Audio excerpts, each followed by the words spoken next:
it makes me feel like I'm less alone. I think one of the things that I first struggled with was not being sure of like was the right way to feel and like having all these different thoughts and not being sure if they were almost the right thoughts to have or the right feelings to have or are they even valid. And then even though it's sometimes difficult to share with others, being able to share these different thoughts together makes me understand these thoughts are very valid and it's okay to feel certain ways at certain times. Hello, everyone. I'm Angela Rosa DiDonato. And I'm Marian Leary. And you're listening to Amplify Nursing, a Penn Nursing podcast supported by the Pinola Fund for Innovation in Nursing. Amplify Nursing features nurses who are leading the way in science, policy, and innovation. Our guests defy stereotypes, define practice, and disrupt convention. We highlight the breadth and depth of nursing influence on society by amplifying nurses who are pushing boundaries and breaking down barriers to build a new paradigm. On this special episode of the Amplify Nursing podcast, we talk with Penn nursing students Casey Cheng and Amy Shah, President and Vice President of APANSA, the University of Pennsylvania School of Nursing's Asian Pacific American Nursing Student Association. APANSA is a community dedicated to providing support and representation for the Asian American Pacific Islander minority populations within the Penn School of Nursing. We talk with Casey and Amy about the current state of prejudice in this country, the microaggressions they face in their daily lives, including during clinicals, and how faculty and staff can better provide support to students during these traumatic times. Casey and Amy, thank you so much for coming to speak with us today. We're really excited to have you. Thank you for having us. How about we start with just talking a little bit about what brought you into nursing? Casey, why don't you start?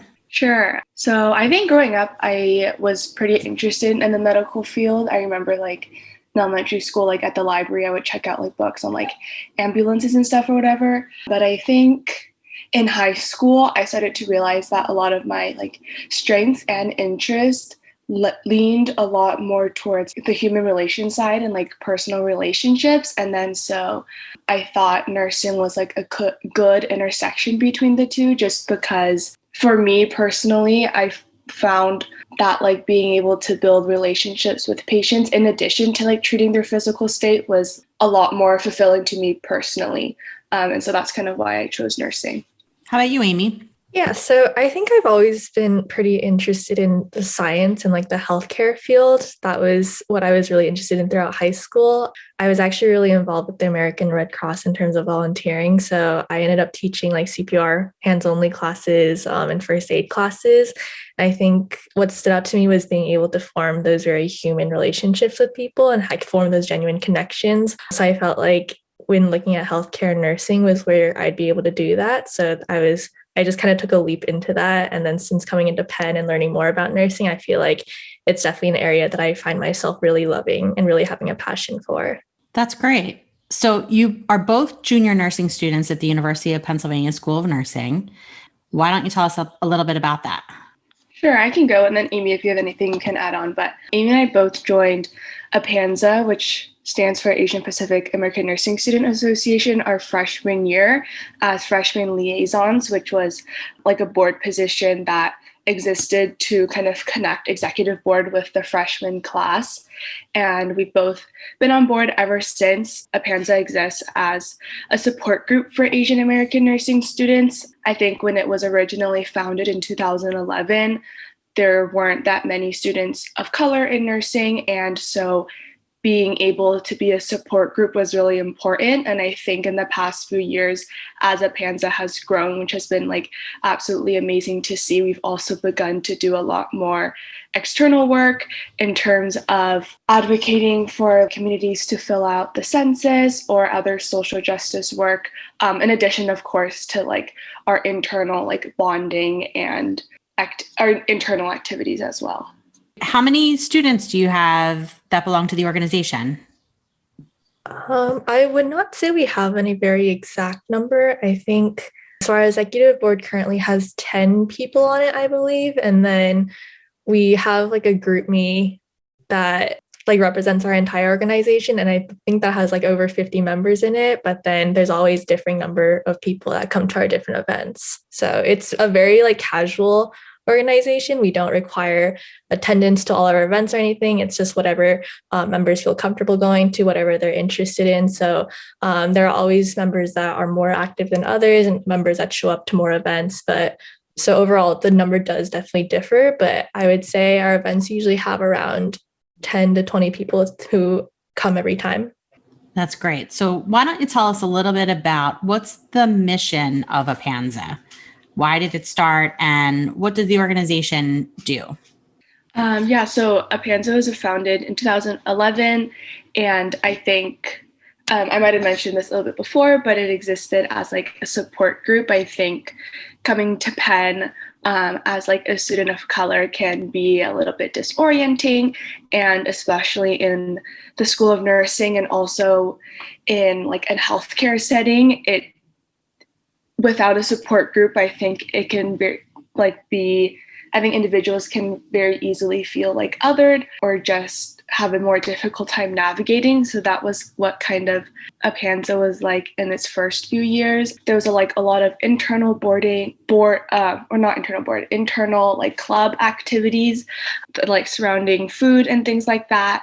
And then in the more recent years, we've also had a lot of discussion events, sometimes in collaboration with other nursing organizations, sometimes in collaborations with other organizations in the Asian Pacific American community.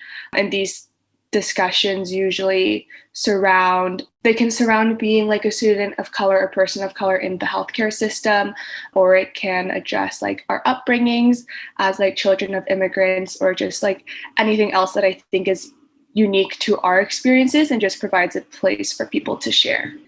So how has the tone of your meetings been, considering all of the social upheaval that has been happening in the US? Amy, if you want to chime in and tell us what you think. Yeah, so it was actually a little bit ironic. During the week that there was the shooting in Atlanta, we were actually planning on having an event that dealt specifically with microaggressions, because we personally felt like that was an area that our community has to go through a lot and we wanted to address it. And then the event happened, we heard about it, and suddenly like talking about microaggressions felt a lot less relevant to what we were going through. And we ended up having to scrap the entire event, and we ended up just holding an open forum. I think it's been a little bit difficult in that most of us just need a place to process things and be able to talk comfortably, because we felt like we didn't really have that. But overall, I would say we've tried to provide a space for that, but not force anything. And I definitely agree. Yeah, it's like a weird tension between wanting to provide space for people, but also recognizing sometimes a bit of time to themselves is what others need. And it's also like an not awkward, but I think a difficult tension between trying to take time and process and acknowledge all that's going on around us, but also still proceeding as normal with schoolwork and club events and clinical. So that has been really interesting and also difficult at times, I think, to navigate. So Casey, what are some of the things that you're doing to help navigate those things? I think one of the big things APANZA did that Amy just mentioned was the open forum. I think we both felt strongly about holding that event just because, like we said, people process things differently, and sometimes people process by speaking their thoughts, and sometimes people digest by hearing others speak. So I think just holding that event where there was no expectation to say anything that was like particularly groundbreaking or super like thought through coherent thoughts, and just really just a space for people to say whatever was on their mind was really helpful. And I think we've also been, Amy and I, reaching out to like members of APANZA individually, just because we also understand that sometimes speaking in a group setting is not everyone's like forte or preference, and just feeling like you have someone that you can talk to one-on-one. I think when I was an underclassman was really beneficial. And I think that's just something that I personally try to replicate and reproduce for like the students below me. I'm really impressed at the way the two of you are going through all of this social upheaval, all of these issues with prejudice and things like that, while you're maintaining your own schoolwork, while you're maintaining your own clinical responsibilities, and then creating space and providing an opportunity to carry the load for other people. So, Amy, how are you managing that? I think there have definitely been times where it's been really difficult, like, frankly speaking. I've been very lucky, though, in that I have a very strong support system through Apanza, and then I have a very strong support system through my friends, too. There have definitely been moments where I'll end up having a conversation at midnight with my roommates, just talking about things because we don't really have the time throughout the day to talk. I feel like, though, even though it can be a little bit overwhelming to have the things that I need to personally balance out, like my classes or clinicals or managing a club, finding that sense of community by reaching out to others does help me personally as well. And it makes me feel like I'm less alone. I think one of the things that I first struggled with was not being sure of like was the right way to feel, and like having all these different thoughts and not being sure if they were almost the right thoughts to have or the right feelings to have, or were they even valid. And then even though it's sometimes difficult to share with others, being able to share these different thoughts together makes me understand these thoughts are very valid and it's okay to feel certain ways at certain times. What do you think we can do at the nursing school to help support Apanza and its mission? I think a really good model, I guess, of support Apanza has received was from Dr. Flores, who is our faculty advisor. He has just really offered himself to us and made it really known that he was here for us, no matter what programming we wanted to hold, and no matter like what current events were going on. And I think that just meant a lot to us as a club and just like me as an individual. I think knowing that there is faculty and that there are advisors who are thinking of us beyond just like when they need to was really meaningful. And I think something we also was like we're debating or like thinking about when we were considering whether or not to hold or considering what was the best way Apanza could provide for our constituents' needs was that it's difficult at times when like you are witnessing violence or like experiencing trauma to even be able to identify what you need. Like on Apanza's end, the most that we could do was provide ourselves for our members. And I think Dr. Flores did that to us. And I think that that's kind of at this moment, all that I could think of in terms of what Penn Nursing can do to support us, just because even though I am confident and sure that if I were to reach out to certain faculty members that they would be more than happy, but more than willing to listen, I think there is something to be said about those that individually reach out when they have no obligation to, or when no one has told them to voice their support for us. I think I just want to add on to, I definitely agree with Casey in that our advisor, Dr. Flores, did so much to make us feel supported and comfortable sharing our thoughts. For me, something that helped was just acknowledgement. I remember feeling very frustrated at times in that I would hear about current events or I'd hear about different incidents, and then I'd have to go to class and things never went acknowledged. I had an EALC class, so an Eastern Asian Language and Civilization course, and basically nothing was ever mentioned. So it just felt like a bit of a disconnect. And it did help when faculty or TAs reached out and just verbalized that they were aware that something was happening and that they wanted to be a source of support as well, or somebody to go to if I needed to verbalize anything or if I wanted to share my thoughts. So honestly, just being able to say that something happened and they're aware of it and they want to do what they can to support us means so much to me. We hope you're enjoying this episode, and we'll be back with more in a few minutes after this quick break. People should read Penn Nursing magazine if they care about nursing, if they care about healthcare, if they want to know the types of things that you can do with a nursing degree. My name is Sasha Degas, and I'm the Associate Director of Marketing and Content Strategy and the editor of Penn Nursing Magazine at the University of Pennsylvania School of Nursing.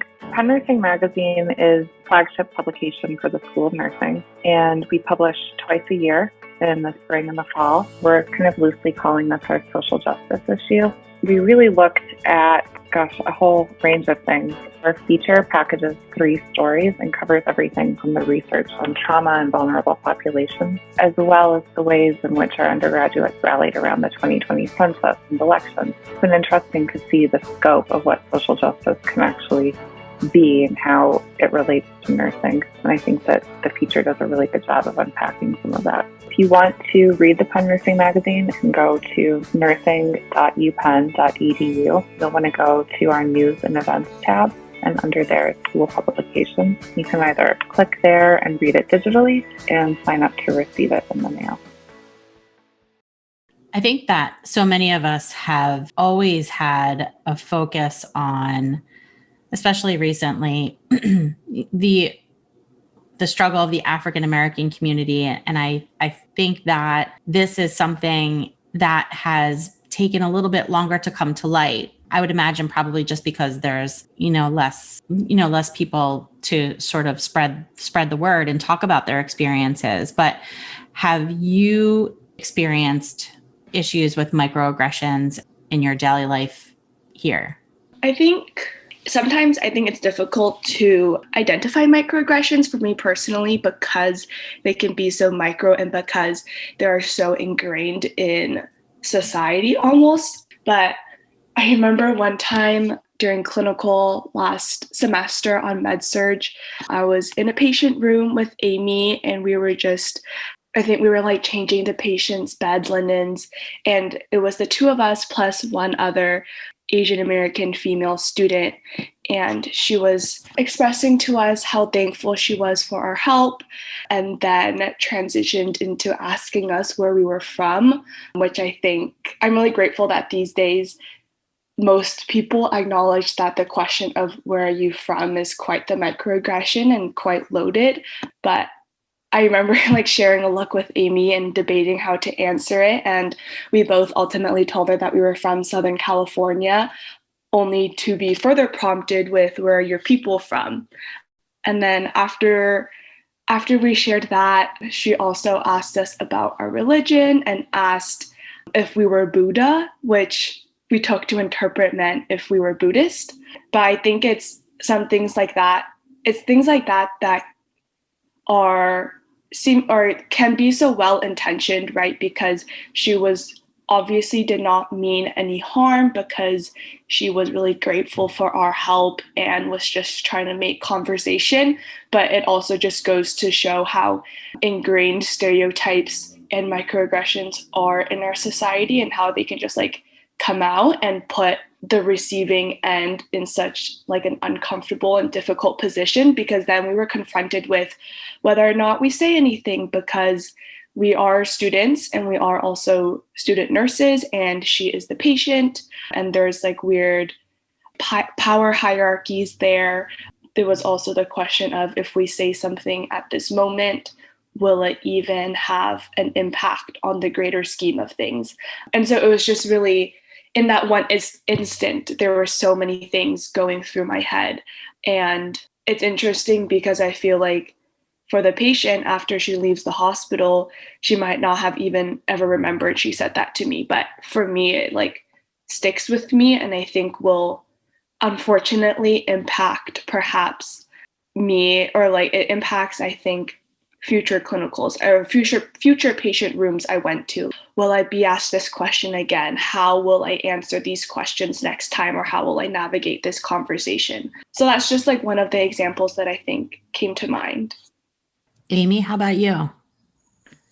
Yeah, I think just going off of what Casey said, I've definitely had my fair share of almost awkward interactions with patients in clinicals. And it's also like what Casey has said, it's always very difficult in that, first of all, being a microaggression and knowing that it wasn't meant to be something that's ill-intentioned. It's always difficult to know whether or to feel comfortable calling it out. And then because there's also the relationship of being a patient and a nurse, especially a student nurse, I'm always worried of disrupting the rapport that I've built with that patient or like that respectful relationship I built if I were to call them out for something that they might not think is that big of a deal.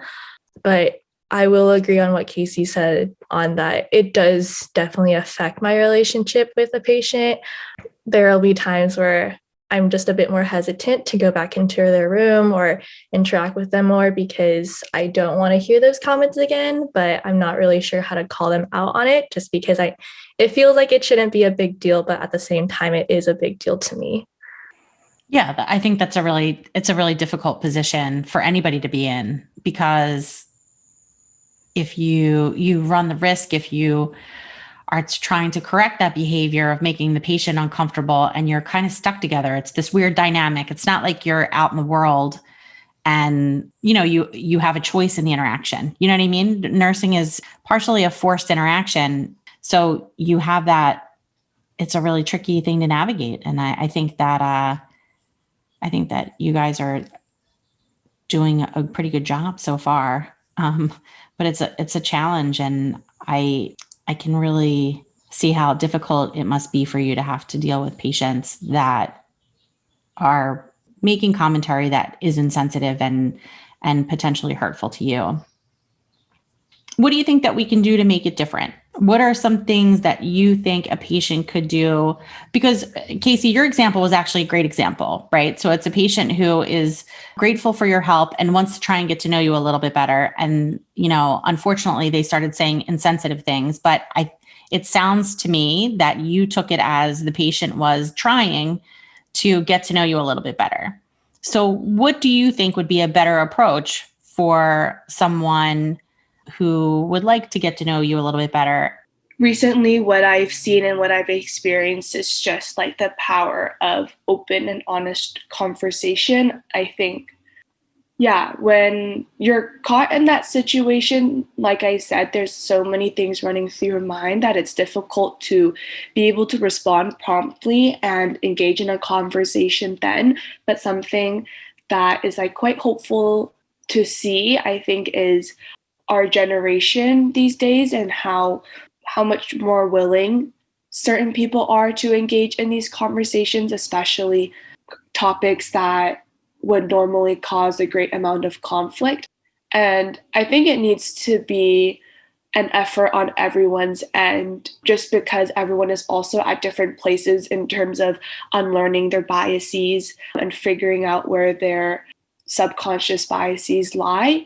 But I think it's, for this example I provided, I think it's really hard just because at the end of the day, that interaction was so short. But I think having, for example, if that individual had other people in their lives that were also willing to be patient and take the time to kind of explain why those comments might make someone uncomfortable, and also the historical like stereotypes and harm associated with those, and like the implications and the othering that it perpetuates, then I think that is where we can make progress. And I certainly think that it's already happening in some cases, but obviously there's still like a long way to go. Amy, how about you? What do you think? I agree with Casey. I think we talk about our clinical experiences because they're the most relevant to us in our positions as student nurses, and it's where we have the most interactions with people we don't necessarily see every day or are comfortable with every day. And I think in these cases of, that one patient that Casey had or the other patients that I've had, it's not really something that can be solved within the clinical setting or the hospital setting. It really is something that has to be thought of on the broader level, and that are these people willing to listen, and are these people willing to hear our stories? Because it can be easy to just assume that there's no harm. And I would like to think they never meant any harm by saying these comments. But I think it really just comes down to what Casey said, and having these honest conversations and them being open to hearing that something they said was not the greatest thing to say, or something they said was potentially harmful, and being able to make that conscious change, or make that like change in mindset and change in how they say things. I just want to add also, it takes an element of trust to be able to have these conversations, right? So the more I thought about it after that interaction, the more I realized that as much as I would have liked to respond with some like really eloquent explanation or rationalization about how hurtful those questions can be, I realized that even if I had that prepared, it might not have been most appropriate, because kind of like what Amy was saying, like there is like a risk of like losing the rapport that's been built with the patient. And even on like an interpersonal level, I feel like these conversations can usually only happen when there is mutual trust and understanding from both sides. I completely agree with that. And I understand what you're saying. Yeah, I think the most important part, at least personally, if I look inwards on myself, is validation. There will be times where I hear certain comments or I get asked certain questions, and I laugh it off in the moment, because I think I don't think the patient means anything negative when saying things. And then I go back home and I think, like, was that appropriate to say? Like, what am I allowed to be offended or upset? So being able to know that comment wasn't appropriate, it made me feel uncomfortable, and it's okay for me to feel uncomfortable, is like personally a very big step for me. Again, I think it's very difficult to have those conversations in the patient setting, but I try to start outwards just in daily life, being able to vocally tell people if something isn't appropriate. At least just starting outside in my own personal life with the people that I interact with is a big step for me. And then I'm not sure if this is the most appropriate way to go about it, but just as Casey mentioned, if I get comments like, oh, where are you from? Or, oh, you would know this because you're from Asia, right? I kind of just reframe it into, no, I'm actually American and I'm from Southern California. I'm not sure I understand but what you're saying from that, almost to help them kind of rethink what their comment is or what they're trying to ask. I don't know if you have anything to add, Casey. The importance of community or just the importance of community period, I think is really like important, just to be able to have other people that can share your experiences, share your frustration, but also kind of hold you accountable and preventing you from being jaded. Because at the end of the day, like, it's so important to remember like why I entered nursing despite all the challenges that come with it. And I think when you surround yourself with people who can grieve with you and be frustrated with you, but also remind you why you do what you do, is really important. I think it's also not to say that there are never going to be circumstances that you can't talk to the patient, because again, one of the great benefits maybe, or like something I think that is unique to nursing, is that relationship that you can build. And I don't doubt that there are relationships between patient and nurse out there where both parties feel comfortable and trust each other enough to be able to have those conversations. I just personally felt that, at least with my role currently as a student nurse, and in that particular instant, that was like kind of not the time for me.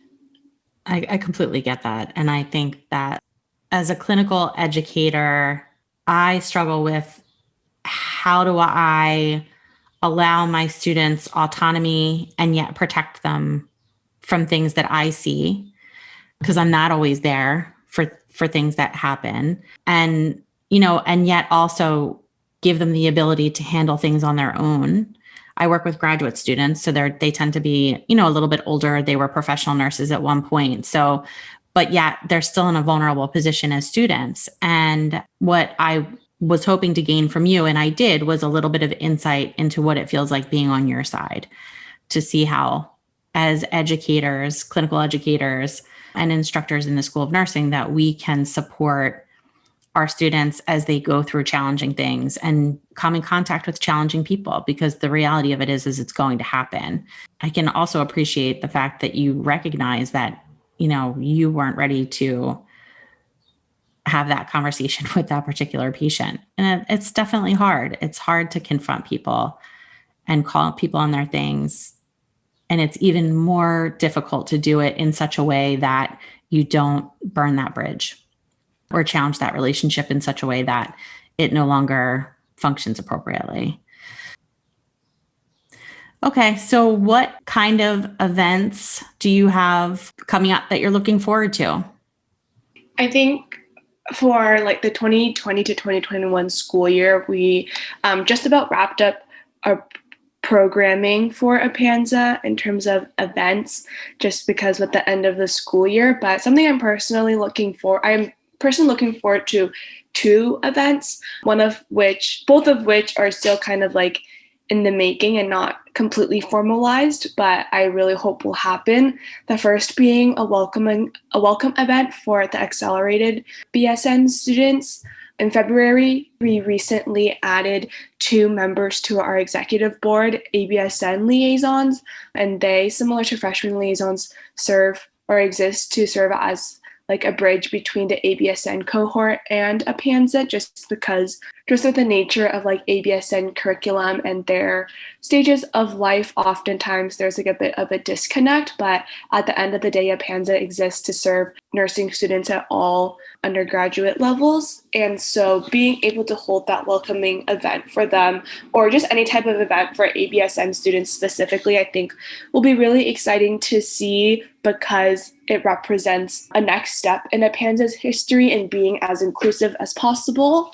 And then in the fall, something that I personally am looking forward to and hoping we'll be able to execute is like a discussion event that explores kind of studying nursing and talking about nursing with maybe like immigrant parents or family members that may not completely understand what nursing is like in an American healthcare setting, or view it in a very stigmatized way, because that's something I've personally experienced and know peers of mine have also experienced. And so I think being able to explore what we've gone through personally, as well as how we've responded and how maybe we can change our responses to be more beneficial to us and our family and friends, will be really, I think, meaningful and exciting to see.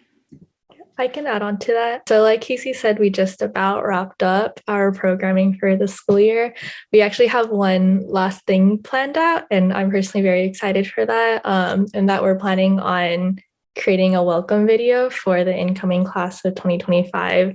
I always get really excited because we get the entire APANZA organization to come together to create this. So people submit submissions of just clips of themselves that I add into a video and compile together. And it's always really nice to see all the individual members welcoming the new class in.